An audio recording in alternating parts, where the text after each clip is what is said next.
Hello and welcome to the Stretch Zone. My name's Glenn Vidalco. I'm an executive coach and facilitator in talent, teams and leadership, and author of the Stretch Zone. In this post, we'll explore confidence and learning, exploring the question, how can we learn about learning confidence with optimal efficacy?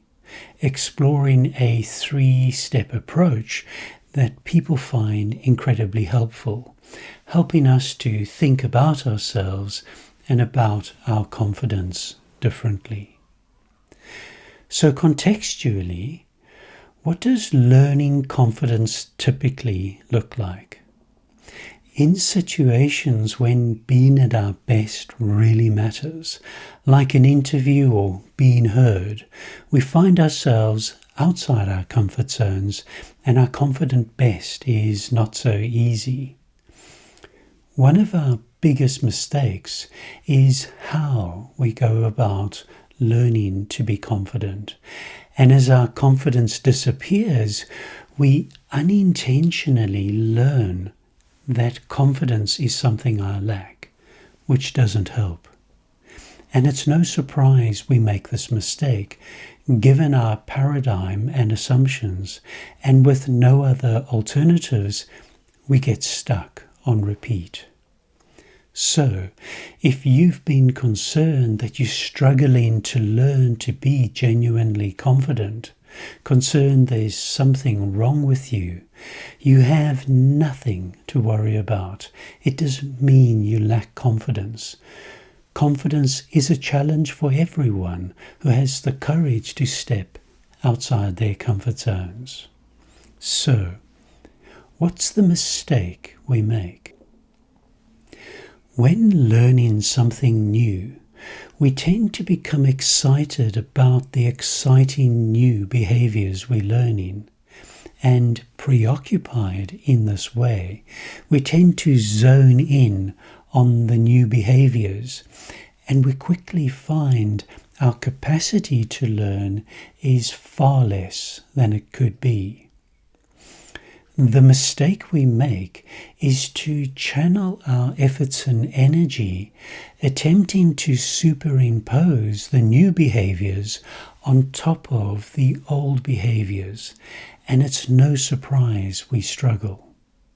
So, what can we learn about learning from professional musicians? Imagine a musician learning a new technical challenge, and imagine their teacher pointing out some mistakes. Now, imagine the student repeating their past mistakes, replaying the technique incorrectly over and over again. Professional musicians, I understand, practice the discipline of never repeating past mistakes. No matter how much they have to slow down the music, they never teach their hands to play incorrectly. In this way, learning begins with unlearning old behaviors to make way for the new behaviors. And confidence is no different. Importantly, this does not mean musicians see mistakes as bad. Instead, they embrace mistakes as a learning opportunity, seeing mistakes as great teachers, teaching them what not to do. So, what's the underlying secret to learning confidence? Learning confidence begins with unlearning what doesn't work. It begins not with what we need to start doing, and instead it's the very opposite. It begins with what we need to stop doing, and when we stop doing what doesn't work, it's the battle half won. So long as we repeat past mistakes, superimposing a projection of pseudo-confidence over suppressed fear and doubt, we really part of our own problem. It's never going to help. So, what does a stop-start-being approach look like in practice? As soon as we stop doing what doesn't work, in the absence of unhelpful old behaviors, we're in a heightened state of readiness to learn, to start doing and start being what does work. And by sweeping out the old, we make way for the new. The stretch zone's about learning to channel our efforts and energy differently. And rather than waste our time and energy on what doesn't work, we channel our efforts and energy to what does work. So, what would be some examples in practice? When we stop waiting around to feel comfortable under pressure, associating confidence with comfort, and start channeling our efforts and energy into embracing the discomfort, everything changes.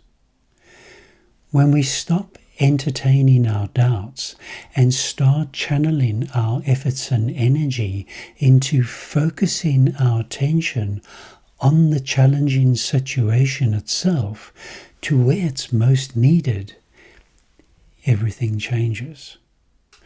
When we stop our fear of fear and start seeing fear as a gift from Mother Nature, we begin to channel that energy differently and everything changes.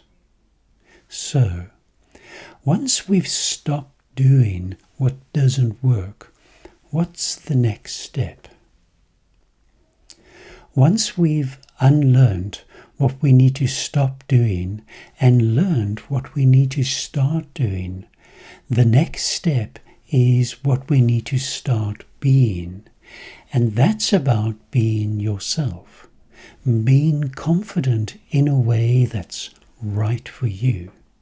The secret source to confidence is within you.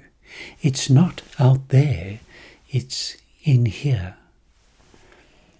Rather than desperately trying to be like someone else and giving up our power and potential in the process, what we need to start being is to trust ourselves, be ourselves, and enjoy ourselves. And our confidence will be there for us, but only if we are there. So, what's the problem behind the problem? The problem behind the problem is our stereotypical paradigm about confidence, with all its cliches and misconceptions. And so long as we take this fiction as reality, we're highly likely to revert back to the slippery slope of what doesn't work. And as Albert Einstein said, repeating what doesn't work is not a good idea. So, what's so different about this approach? As we've just been exploring, rather than jump into the exciting new actions we think we need to start doing, learning confidence begins with unlearning what doesn't work. And secondly, a stop-start-being approach is different because the focus is also on being, where both practice and being are important. We are not human doings or human havings. We are human beings, and our inner state of being is the master key to everything. Unfortunately, while our paradigm compels us to jump into doing mode, confidence is not an action we can do. Confidence is only something we can be. our inner state of being. And by balancing knowledge, practice, and being, it changes everything.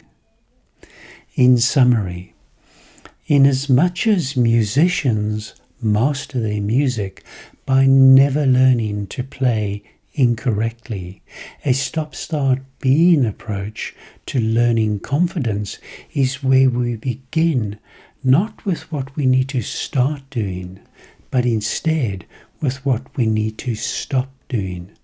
And sweeping out the old, we make way for the new.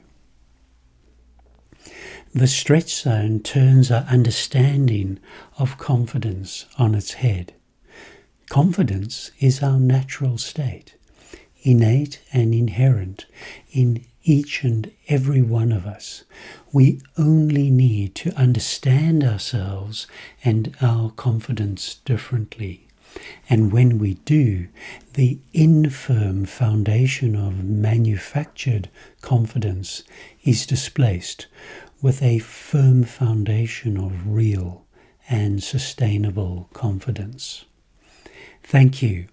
I wish you all the best discovering your magic in your stretch zones. Trust yourself, be yourself, and enjoy yourself. Bye now.